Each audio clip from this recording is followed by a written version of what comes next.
the self-drive tours of Iceland, and I'm going to hand over to Johanna to introduce herself. Welcome, welcome. How are you? I'm good. Thanks for the introduction. As you said, we do have a prize. It's going to be about 15 or 50 pounds or 60 US dollar voucher that will be given away today. So that will be the prize later if you can answer the answer to the question that we'll be sending over to you guys. So we'll go ahead and start. I am Johanna. I am a mother of a teenage girl, which can be sometimes interesting or fun. I've worked for Iceland Travel for over 16 years. I do want to thank everybody for listening to me today. There's a lot of slides that I'm going to go through. I do speak fast, so I'm going to try to get through this pretty quickly. A little bit more about me. I did grow up in the US. That's why you won't hear much of an accent out of me today. I grew up, for the most part, on the East Coast of the US. My favorite place in Iceland is the south. It is Thakil, which is that picture down on the bottom there. And the top one is a picture of me in a different area where I was hiking one summer. So the south and all over Iceland is really just a nature's paradise. Yeah, so that's a little bit about me. So let's go ahead and get on to about Iceland. I do want to let you guys know, the ones that listened last time, that I am going to review about the general facts and some things about Iceland travel before I get into the self-drives. So this will be a review for those of you that have listened before. So this is what Iceland looks like. Now, if you look on the bottom left-hand corner, what looks like a boot on its side there, that is the area where you will find the Keflavik International Airport. That's only about 30 minutes, 35 minutes from Reykjavik. Iceland is not very large, as you can see, for most of my American friends out there listening. It's about the size of Ohio or Kentucky. For Europeans or the UK, it's similar to Hungary or even Portugal, if you guys know your countries. It's about 103,000 square kilometers in size, so it's pretty small. So here we just have some general facts on Iceland. It is a small country. There's about 375,000 people that live in Iceland, with about 2/3 that live in the Reykjavik area. The currency is the Icelandic kroner, and today the euro is about 147. So €1, 147, and the dollar is equal to about 142 Icelandic kroner. We are on the Greenwich Mean Time, meaning we do not change our clocks. Right now, we are from the US, we are 5 hours ahead of the East Coast, and we're 8 hours ahead of the West Coast. A little bit more about Iceland. It's got that wow factor. It always will have that wow factor. We're very unique. It's a different country in every aspect. We've got 10,000 waterfalls. We've got over 800 hot springs, 15 active volcanoes. We've got glaciers. We've got black sand beaches. We've got pretty much everything. Everybody here speaks English, and they speak it very well. Icelanders are friendly. They love to talk about their culture with you. They're happy to share that with you. It's the land of the midnight sun, so like Alaska, the midnight sun in the summertime, but then we have the northern lights in the wintertime. So the northern lights season is from about about September or even August. Sometimes we see the northern lights to about March, April, something like that.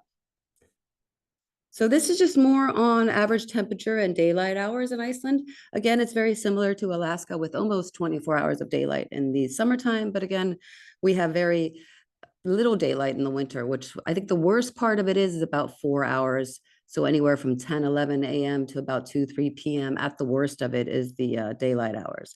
It's not considered to be a very warm place. As you can see there, in June and July, we've got 12 centigrade, 54, 57 Fahrenheit. In June and July, it does get warmer than that. It does get to 20, maybe 70 Fahrenheit, 20 Celsius on a good day. We have the Gulf Stream that comes over Iceland, which keeps the temperatures pretty moderate year round. For the most part in the wintertime, Reykjavik doesn't see all that much snow. We do get snow, don't get me wrong, but not a crazy amount, not so much as the north and some of the West Fjords and the East Fjords. They get a little bit more than we do here in the south. So here we have airlines flying to Iceland from both Europe and the US. So I'll let you guys look at that for a second.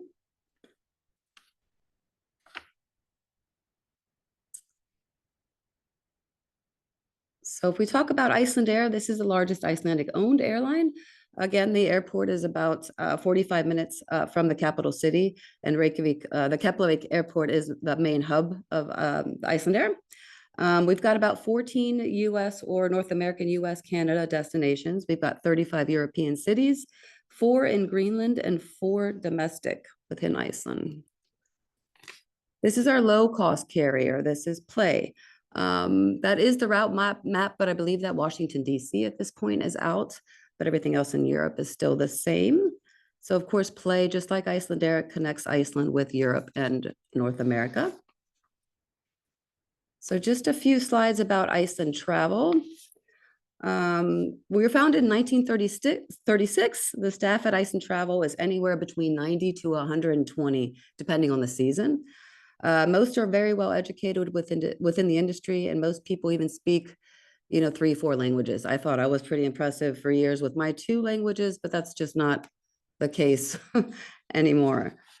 We are the largest DMC in Iceland because we have all kinds of different departments. We have an incentive department. We have a cruise department that handles over 50% of the cruise liners that come to Iceland. We have a groups department. We have our FIT services, which is the escorted tours, the self-drives, the city breaks. We've got tailor-made department. So anything you want tailor-made or customized for any FIT, we can do that. We have a very, very high-end department called 9 Worlds. Now that's for your super high-end, even private jet type of clientele. So again, we do a little bit of everything here. So we have escorted tours. We have them year round. We have escorted tours that are for large group and small group. Small group is going to be 16 packs, large group no more than 35 packs. All accommodation is going to be good quality. We always have breakfast included in our accommodation. Dinners in the countryside are included, and in all the areas of the countryside that have dinners, they focus on the local ingredients per region. So we have city breaks. Now these are perfect packages for a short 2 to 4 day stopover in Iceland. These can be theme-based, for example, a spa or wellness break, or a culture break, or an adventure break. And of course, we can customize these as well if you just have the accommodation and you have the day tours that you want and transfers that you want from our price list. Typical short break is going to be the transfers to and from the airport. It's going to be a day tour like the Golden Circle or the South Shore. It's going to be the Blue Lagoon, maybe even a food walk downtown Reykjavik. It's pretty much typical. I do want you to keep in mind with the city breaks in downtown hotels specifically that there was a coach ban put on in downtown Reykjavik, I want to say 4 or 5 years ago. Because these large coaches just can't get down these narrow roads anymore. Now they have coach stops all over the city that are designated to each particular hotel. Now, some of those stops can be a 2 or 3, 4 minute walk from the hotel. There are hotels downtown that coaches can stop in front of, but a majority of them, I would say that's not going to be the case. So tailor-made and luxury, again, is another department that we have. We see that there's this flexibility is something that people are wanting more of. If you have clients that they don't want to do an escorted tour, they don't want to drive themselves, this could be the option when having a private driver guide, just handle everything. And that can be anything from just day tours out of Reykjavik or a full 10 or 12 day itinerary. So this is just something to have in mind if you have the budget clientele for this. So self-drives is what I'm going to be focusing on the next few slides. So again, we're going to have the accommodation, including breakfast. We're going to have the rental car, all the insurance included in that, unlimited mileage, GPS system, additional driver at no extra cost. We're going to have pickup and drop off of the Hertz car rental at the airport. Now we have 3 different types of accommodation that your clients can choose from. There's going to be comfort, which is the budget. There's going to be quality, which is mid-range, and then there's going to be superior, which is going to be your higher range hotels. So we do kind of try to work with everyone on a different level of budget.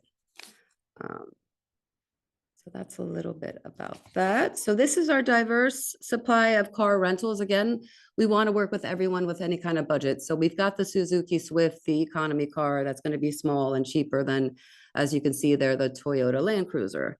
So we do have options. So now to get onto the virtual fam, I'm going to start with the Ring Road highlights, which is going to be a 7-night, 8-day tour. And I'm going to touch on very shortly towards the end of the presentation on the Golden Circle self-drive, which is a shorter self-drive if you have less time in Iceland. So just a quick review of the Ring Road highlights. Again, it's 7 nights, 8 days. We have it all summer, although I do tell people when they're doing a whole circle tour that I'd rather you do it from about April to maybe mid-November, when we have all the daylight. There's going to be fewer issues maybe with weather. And definitely we have all the daylight in the world at that time of year, as opposed to December, January, and February. On this tour, you're going to get a complete overview of the must-see things on the Ring Road. So I'm going to go into more detail with each day. So on the first day when you arrive, you're going to clear customs, get into the arrival hall, and then you're going to find Hertz is where you're going to pick up your car.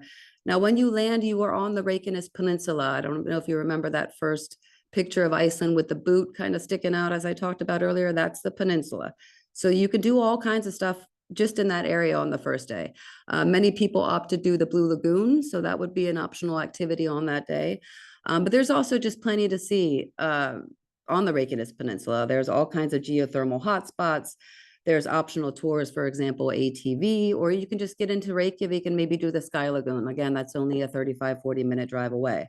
Where you're going to end this day is the small town of Hveragerði. This is, again, a very geothermal area. There are many greenhouses in this small town. There's plenty of hiking trails, and it's just a very beautiful natural setting there in the south in Hveragerði. So that's the first day.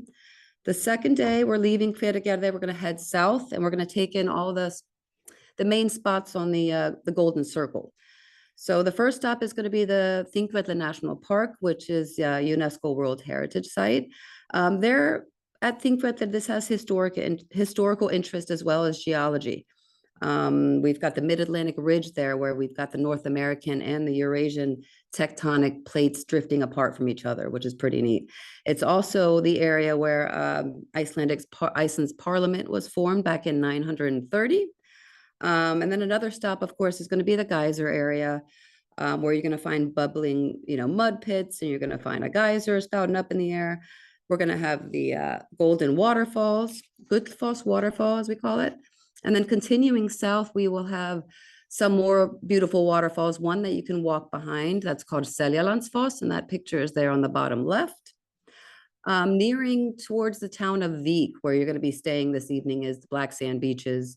Dyrhólaey, which is a peninsula where, if you're lucky in the summertime, and now this is going to be from mid-May to mid-August, if you're lucky, again, you're going to find puffins there in the summertime. So optional tours on this day can be snorkeling at Þingvellir. You can visit the Secret Lagoon hot spring. You can go kayaking near a glacier. You can go snowmobiling on a glacier, ATV on a black sand beach. Now, these are just to name a few. So day 3, we're continuing seeing the sights of the south and the southeast. Right now on day 3, you're going to be in the world of glaciers. You'll be visiting the southern area of Vatnajökull National Park. Vatnajökull is Europe's largest glacier. And one stop you're definitely going to want to take is the Jökulsárlón Glacier Lagoon, which has that stop or that picture in the top left there. There you're going to see chunks of ice kind of floating on a lagoon, and you'll actually be able to take a boat tour, both a Zodiac boat tour or I think it's an amphibian boat tour. That's what they call it. So right across the street from that lagoon there with the big chunks of ice in the water is what we call Diamond Beach. And if you're lucky and there's been a lot of like weather or cold chunks of ice, it depends on the weather really, if there's going to be a lot of chunks of ice. But a lot of times we do see big pieces of ice on the black sand beach, and they kind of look like diamonds if the sun is hitting them right. So it's pretty beautiful. So day 4, we're continuing into the East Fjords. Now, East Iceland is home to about 13,000 Icelanders, with the most people living in the town of Egilsstaðir, which is, I think there's about 13,000 people that live there.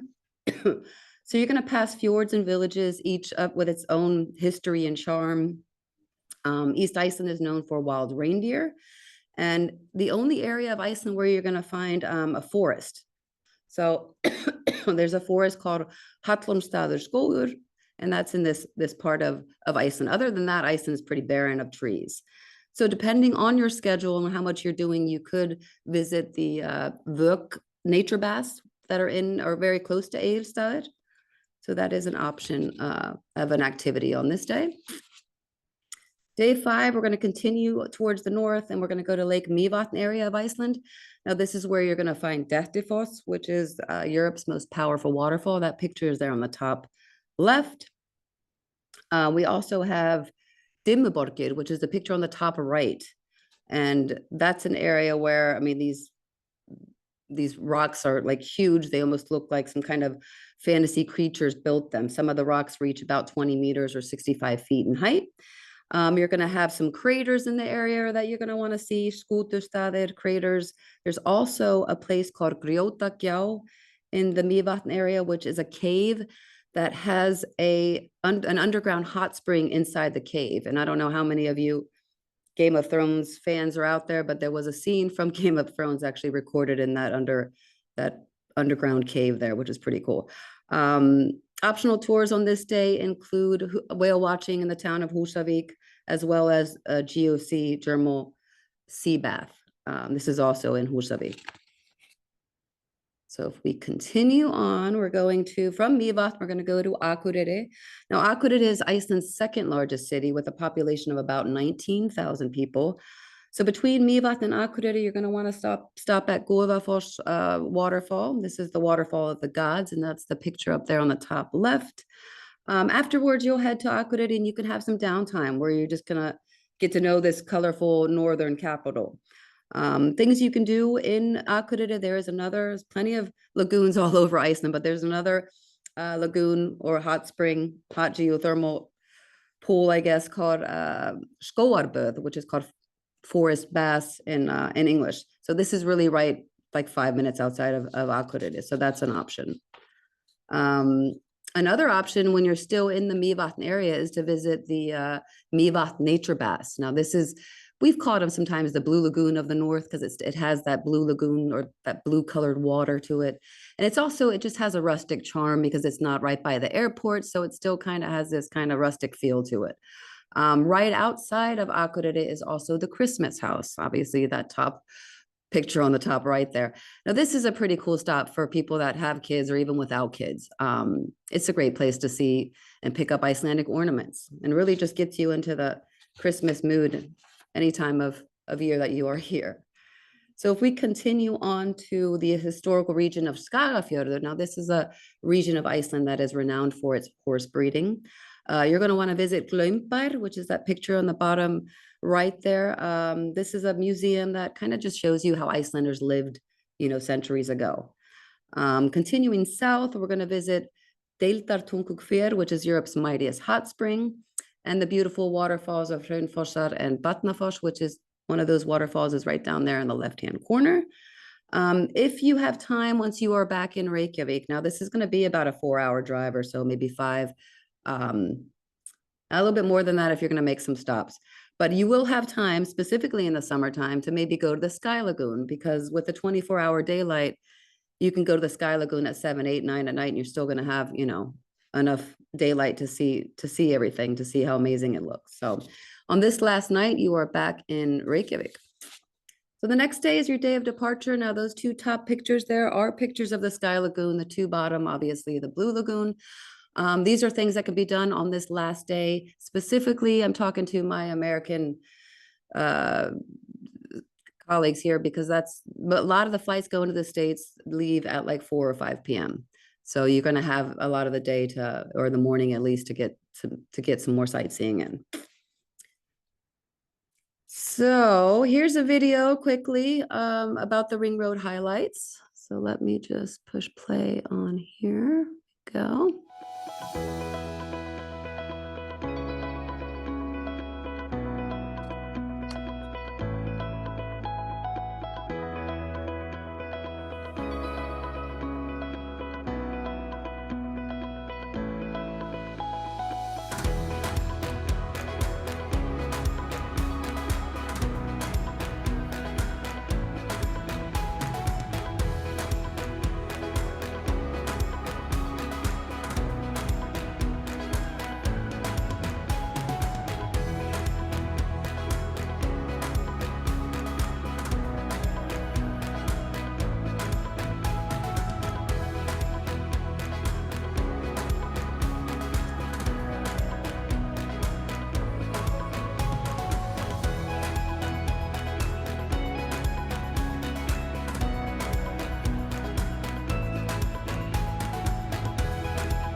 All right.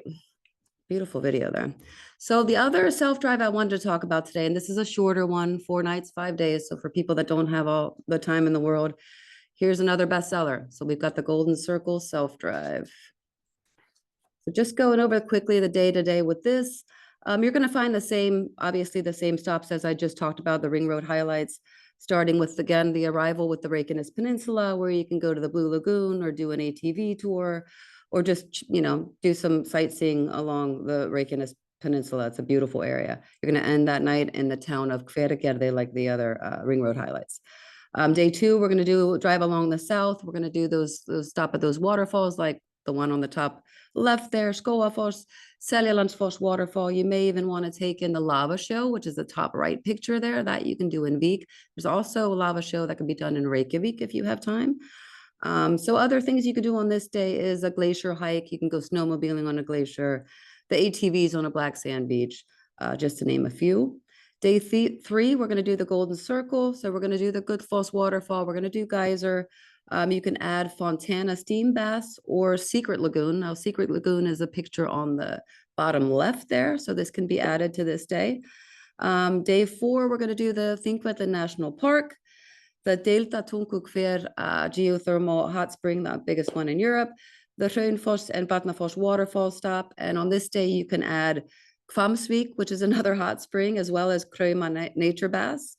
You can go inside a glacier. That's another tour in the area. You can go snorkeling on the Þingvellir Lake. So, or you can get back to Reykjavik and do the Sky Lagoon if you have time. So, and then day 5 would be departure. So now I've been talking about these optional tours that you can do with these, you know, these self-drives that we have. So just a little bit more on that is we offer these bundles that you can add to each of the different self-drive tours. Bundles are a great way to save time and money. These bundles are made of a few tours that fit together per each self-drive tour. So depending on the self-drive tour you or your clients are interested in, we have the perfect bundles that fit that specific tour. Again, saving time and money when these tours are booked in advance. So like you can see there, we have the navigator. So he's going to be a boating and hot spring whale watching kind of specialist or someone that has the, you know, interest in that. Then we have the wellness seeker, and those people are going to be interested in obviously the hot springs and any pools that we have all over the country. And then the adventurer that wants to do the outdoor fun, exciting stuff like snowmobiling, glacial hiking, ATVs, really any snorkeling, even rafting in the summertime. So anything like that. So self-drive, good to know. I didn't mention you have to be, or maybe I did, you have to be 20 to get a car here in Iceland. So you want to keep that in mind. Your US and European driver's license are valid. You don't need anything international. We do drive on the right-hand side of the road. You're going to want to check the weather forecast daily when you're driving in Iceland. Locals have to do that. It's just, you never really know what to expect with the weather here. You're going to wear sunglasses. You're going to at least have them in your car, especially in the winter time. The sun doesn't get that far up in the air. So when you're driving, it is really at eye level, which is kind of dangerous. It really blinds you. You want to avoid distracted driving. There's going to be sheep on the sides of the road that are super cute, as well as horses. You're going to want to pull over all over the place, but you really need to watch where you do that and just make sure that you and everyone around you is safe. I do want to point out that specifically in the wintertime, but this is all year round, we do have staff on hand that is going to get in contact with your clients to let them know that there's going to be weather issues. Like, for example, if something's going on tomorrow, we're going to contact them today to tell them, hey, you need to get on the road by noon because, you know, there's weather's going to hit this area or that area. So we do try to make sure that everyone's aware of what's going on. That's just something that is obviously a part of our service here at Iceland Travel. So why Iceland Travel? It's a one-stop shop. We do everything here, from FIT products to special groups, to incentives, to tailor-made, to super high-end clienteles with 9 worlds. You know, we've got the cruise day tours, and we do it all. We are fully licensed with the tourist board. We hold all the necessary insurances. We are an environmentally conscious company. We utilize professional and certified local guides. We handpick them for all of our tours. We have very well-informed sales representatives. The staff here is very experienced in the industry, and many of them, again, speak 3-4 languages. Here's a slide on our commitment to responsible traveling. We are Travel Life certified. Now, Travel Life is a leading international organization dedicated to promoting sustainable practices with travel within the tourism industry. So that's something we are very proud of. Iceland Travel provides that 24-hour emergency assistance line, which is crucial for your clients when they're traveling in Iceland. We're quick email response and customer care service. We do have a self-drive calculator on our website now, which is very useful for you. We also have an agent login. Now, you're going to need that login to be able to access that self-drive the calculator on our website. So under our agent login, you're going to find our media center with high-res color images. We have sample itineraries. We have a past webinar or two. We've got practical information. We are on social media. We have LinkedIn, we have Facebook, we have Instagram, and we have plenty of videos about Iceland travel on YouTube. So I want to touch on this. This is what our landing page looks like when you go to icelandtravel.is. So that top right-hand corner where it says agents menu, that is where you would go and register for our agent portal. So that's just what that looks like there. And this is our last video. Back in the day, when tourists were called explorers, Iceland Travel was already at their service. Today, our guests benefit from our decades of learning, because each trip has taken a century of connections to build. Living in Iceland gives us insight, a uniquely local perspective, which helps us to make the experience more enjoyable through seamless local service. Iceland is more than a travel destination. It is also our home. And we believe in caring for our home by keeping it nice and clean, so that everyone can enjoy Iceland in the same way our first visitors did almost a century ago. We make the most of your trip because we're local. Yep. And that is pretty much it for me. Like I said, I'd get you through this pretty quick. So 30 minutes, that was my goal. That's pretty much, was able to do that. So I'm pretty proud of myself. That's amazing. You've had as well quite a few questions that have come in. So if Okay. you're okay, a lot of people have been asking, will they receive the copies of the slides and any of the videos because they was loving them? Is that something that you could sort of send over, just showing the plan of where the clients can go? Yeah. I can get that over to, yeah, that's not a problem. Excellent. Thank you very much. So just make sure, everybody, that your questions are in the Q&A tab, because I'm going to go through them now. If you've popped them in chat, just make sure that you pop them into Q&A. So Tyrone, is there a resource centre for driving itineraries and attraction flyers? Do you have anything like an online site as well that the agents can look at? About the self-drive. So because we have all of our basically any of our price, we have just all the information about all of it, flyers, stuff like that. That's all under that agent portal that they can register for and get access to. Yeah. Perfect. Nicole said, do you do cruises? Do we do what? Cruises. We have a cruise department that handles all the shore excursions for, like I said, over 50% of the cruise liners that come to Iceland. So we do, in my department, I do a lot of group work. I do a lot of pre and post, cruise packages for people that are going on the cruise. But as far as cruise services, that's pretty much the cruise department works with the cruise liners on those shore excursions. So that's pretty much how that works. Perfect. Steffi has asked, can you include Godafoss and Selfoss on day 5? There's just two different areas of Iceland. You're talking about the north and the south. I wouldn't recommend, you couldn't be in both areas on the same day. That would be pretty tough because there's too much to see in between.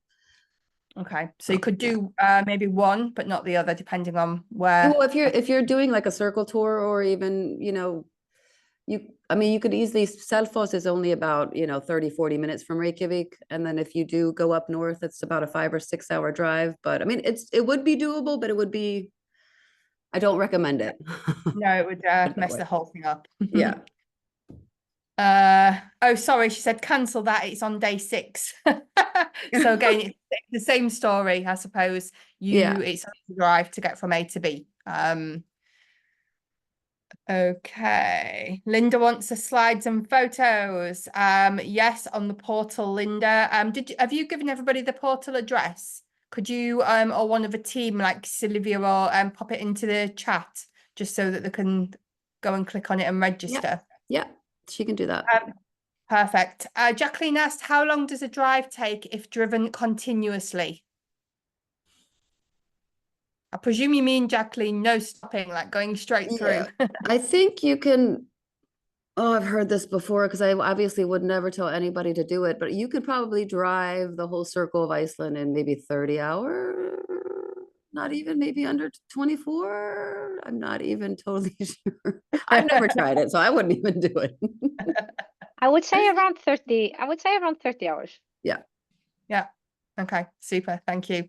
Constance has asked, can we actually walk on the beaches with the ice on it? Yeah, Wow. I have done that. Yeah. Like I said, it just depends on how the weather is, what time of year you're there. But like I said, the times I've been, I've definitely seen it more than once where they've got these big chunks of ice on the beach there. And now that's across from where the glacial lagoon is. So yeah. Super. Steffi, just saw something about including the, how do I pronounce this? Kjolur track? Kjolur. Kjolur, yeah, going up in the middle. You could, there's self-drive packages that we have that do have that, but that's, you have to be in a specific 4-wheel drive car. You got to make sure that you do pick the right type of car for that particular itinerary that goes into the middle. Goes into the highlands, basically, of Iceland. Yeah. Yeah, I think that was shown, wasn't it? It's in the summer months. Yeah. Yeah. It was on the presentation. I saw that. Yeah. Okay, Debbie's asked, for a city break 3 days, would you say the best things to see is the Golden Circle and the Blue Lagoon for my clients who are staying in Reykjavik, please? I would say, I mean, there's so much you can do and see, but those are like super, big attractions in Iceland. It's like if you were to go to Paris and not see the Eiffel Tower kind of thing, if you were to go to Iceland and not do the Blue Lagoon or the Sky Lagoon even, it's yeah, and the same with the Golden Circle, the geysers and all that. It's just a staple kind of site or attractions of Iceland. So I would say Golden Circle. I would say the South Shore too. I love the South with the black sand beaches and like I mentioned, if you can get to that Dyrhólaey Peninsula when the puffins are there, that's just an amazing experience seeing the puffins. So wow, yeah, exactly. Yeah. So Steffi, again, isn't Secret Lagoon really busy now? Are Cromer or Fontana good quieter alternatives along the route? Yeah, I would say they're all, I mean, I would say Crema and Secret Lagoon, even Fontana, these are bad. They're not going to be like heavily, I think, with tourists at any time. The Sky Lagoon and the Blue Lagoon are always, I think, going to be busy. But it just depends on the time of year, the time of day that you're there. It really just, it kind of depends. There's also a new lagoon opening up in that same Golden Circle area where the Fontana is and the Secret Lagoon, which is going to be something really nice. And that's going to be opening, I think, this summer, May, June, July. So there's going to be even another lagoon in the area. So wow, with the fact that all these lagoons are at the same time or in the same area, that I don't think there's going to be too much problem with them being, too overly, I guess, packed, because again, there's going to be quite a few of them.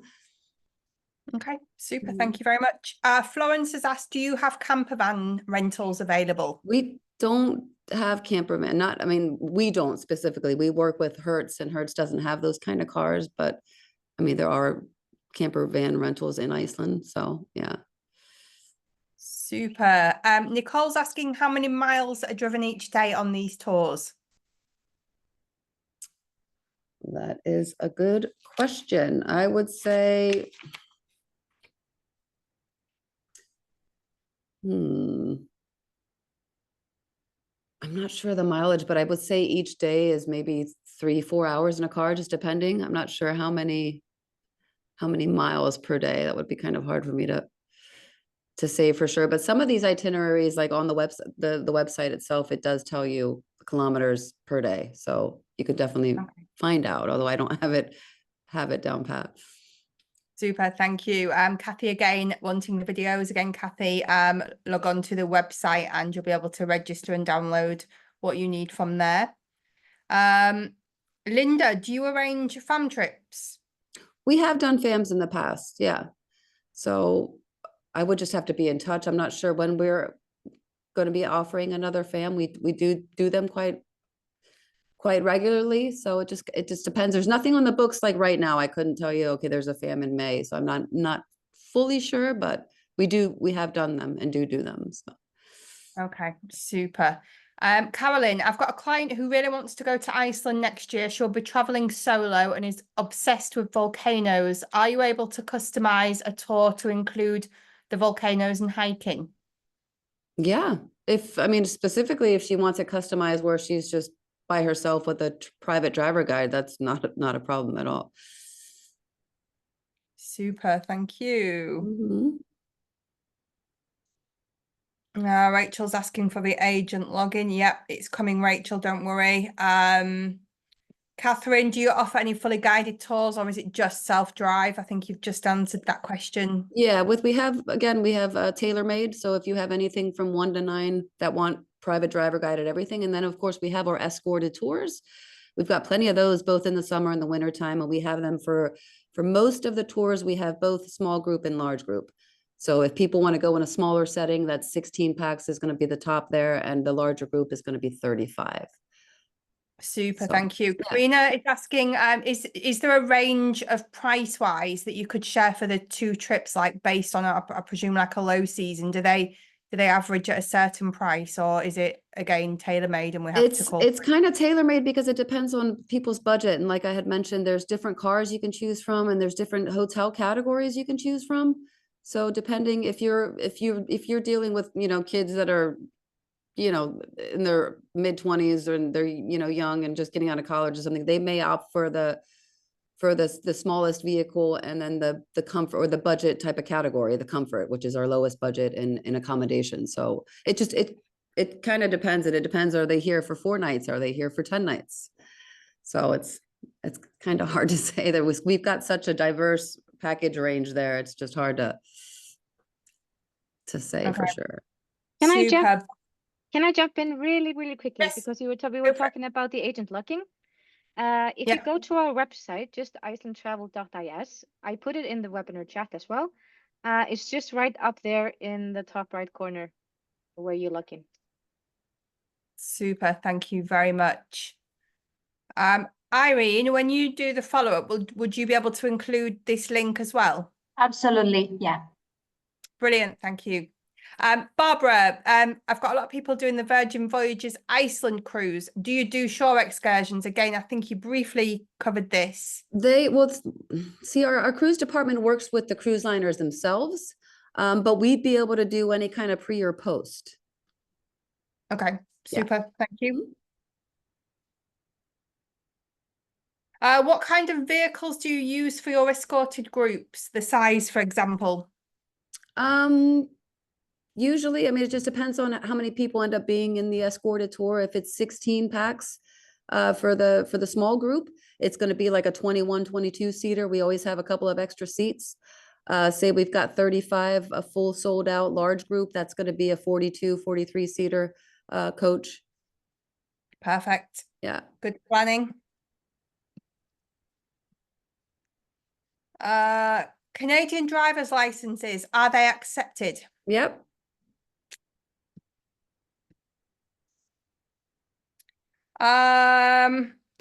Jose, what is the procedure to register my travel agency with you? We've just covered through that. The link is on the chat. You just need to go and register. I presume it says register or log in or something just at the top. Mm-hmm. Okay. And then you can always send to sales@icelandtravel.is if you have, if you even have like a group that's already interested and wants to come, just send us what you have, that's just, or any questions you may have, just send it to our sales team. Mm-hmm. Thank you. So Nicole's asking, is September a good month to do the self-drive? Yeah, September is a great month. And even towards the middle, towards the late end of September, you can even maybe get lucky and see the Northern Lights. So yeah. Perfect. Constance, what time of year is best to travel to see the puffins? The puffins are only here from about mid-May to mid-August, so it's gonna have to be in that time period.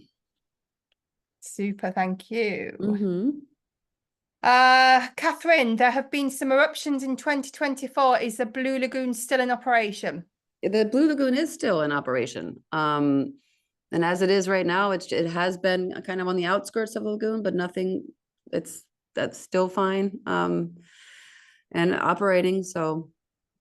Super, thank Yeah. you. Jenny is asking, rather than using the website, can they call in for help with the booking?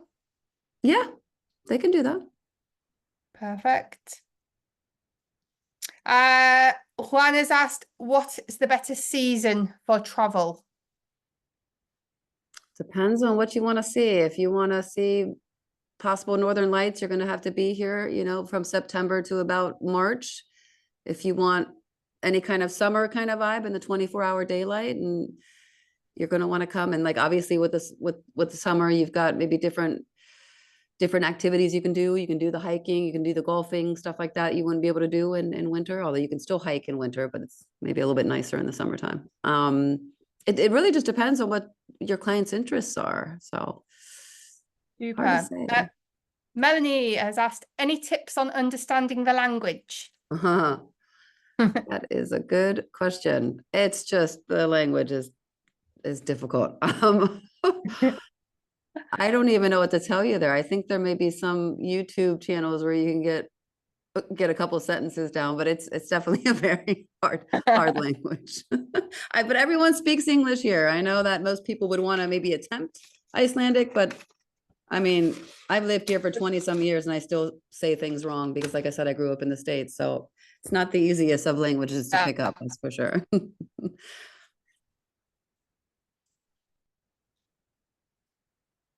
Can you teach hello, how are Hello, how are you? Johanna? Yeah, you can say, well, Icelanders, we say hello, but if you say like good day, it would be góðan daginn. That's a very Icelandic, like a good morning type of thing, góðan daginn. I mean, it's easy to say thank you. That's just takk, T-A-K-K. Oh, tack. Perfect. Yeah. You see, lots of tips here. Yeah. Do you do packages in US dollars? Yeah, we do euro and US dollar. Yeah. Perfect. Mm-hmm. Do you do any travel agent rates from Emily? We do have some discounts that I can, talk to her more. If she wants to send us an email at sales@Iceland Travel, I can tell her more about that. Okay. I think we've just covered this one with the camper van. This is from Andrew. Do you have RVs for self-drives? So that's more like the camper van, isn't it? Rather than yeah. Do you know if Mexican tourist needs a visa or an international license for driving? That I am not completely sure of. Sylvia, do you have any idea? I think they will need a visa, yes, but it should be pretty easy to get for travel. International license, I think, is always needed in Iceland. Super, thank you very much. Lydia has asked, the packages that you have, do they include commission or are they net packages that are marked up? They are net. So yeah, again, she can contact me at sales and I can tell her more about that in detail. That's totally fine.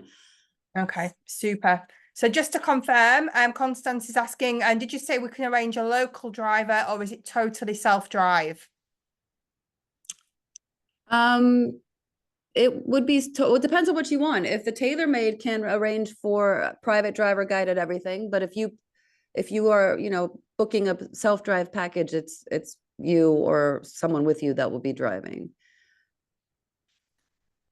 Super. Okay, that is the end of your questions. Yeah. So thank you very much. If you do have any other questions, you've got the email address here, which is sales@icelandtravel.is. Do reach out to them, and certainly drop them a registration with your agency so you can access all of the details on there. Johanna, thank you. That presentation was super amazing. Oh, great. Or should I say tack? Yeah, tack. Perfect. Well done. Thank you. Thank you. So now we go to the point of the day where we test all of the agents. So if everybody can go to chat, make sure that your drop down says everyone. As a reminder, if you are on the webinar live today, you are entered into the prize draw. If you are the fastest finger to answer the question, you will get 10 points. I will then pop you all in a magic spin to win, and we will announce the winner tomorrow. So, Johanna, what question do you have for us, please? Okay, so this is going to test how many of you were paying attention. My question is for the Ring Road highlights, how many days is that tour? Dun, dun, dun. Let's have a look. So scrolling back up to the top, I think the first person was correct as well. So Jane said it's 8 days. Yep, that's right. Yay. So Jane, you have your 10 points. So a massive thank you everybody for joining us. Thank you for the team. I know it takes a lot of work to put these webinars together, but you can see through the reactions that everybody was loving it, loving your information. So do keep in touch with everybody. If you have anything else, please do let Johanna and the team know. And I will get the copy of the recording and the follow-up with all the contact details sent to you all by tomorrow. So a big thank you everybody, and thank you for your beautiful island, Johanna. Well, thank you. And thanks everyone for tuning in today. Thanks a lot. Thank you, everybody. Bye-bye now. Bye.